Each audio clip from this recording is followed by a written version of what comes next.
David Hopper-Rider and Suresh Srivastava, of which David Hopper-Rider is the person who is the more well-known person.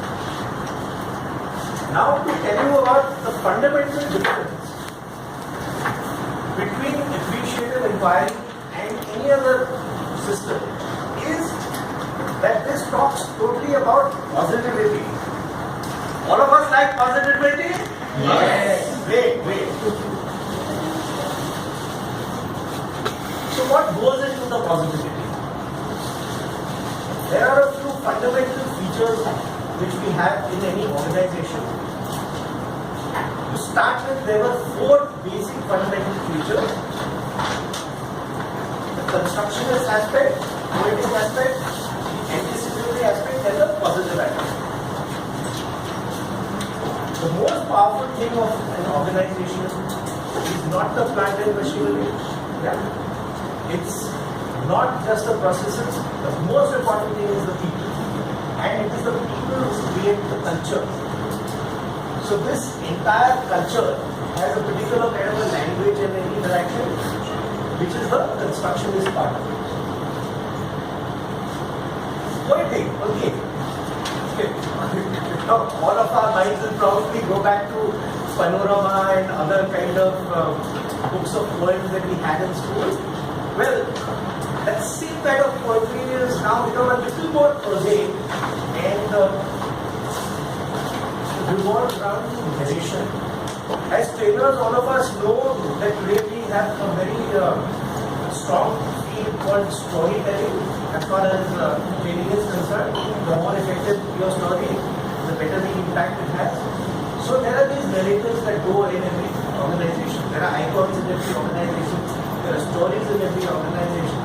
And there are ways of operating in every organization which may not be written in the blue book or the black book.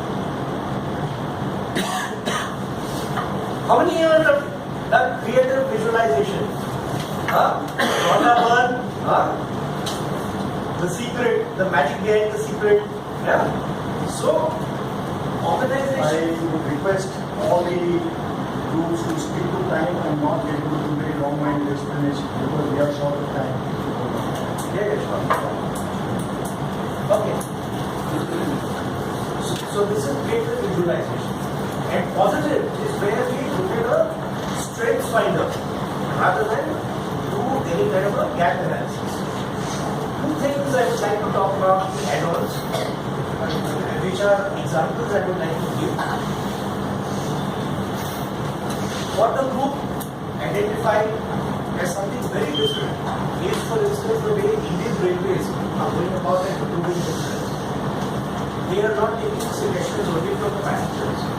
They are taking suggestions from a whole spectrum of stakeholders in the railway. A very prime one being of rail enthusiasts, where there are people who are absolute subject matter experts in terms of locomotives, in terms of rolling stocks, in terms of facilities that are provided at the stations. So they are holistically working to improve the railways. And one more example that we have from the corporate world is that of Senco. Senco is a company that does environment analysis, that provides logistical solutions. It's one of the most revolutionary companies in Brazil, run by an absolute maverick CEO called Ricardo Semler, who is beautiful books. It's all about empowerment of the employees. Employees hire and fire who they want. Employees set targets for themselves, and employees set their timings, and employees dictate their own salaries, which they validate and pay as per merits. So, to stick to the time, we through with this. Thank you. Okay.